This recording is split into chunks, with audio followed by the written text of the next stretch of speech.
ఘనమైనవి నీ కార్యములు నా ఎడల, స్థిరమైనవి నీ ఆలోచనలు నా యేసయ్యా.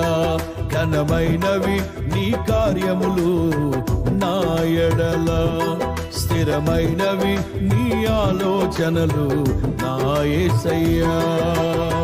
కృపలను పొందుచు కృతజ్ఞత కలిగి స్తుతులర్పించెదను అన్ని వేళలా. కృపలను పొందుచు కృతజ్ఞత కలిగి స్తుతులర్పించెదను అన్ని వేళలా.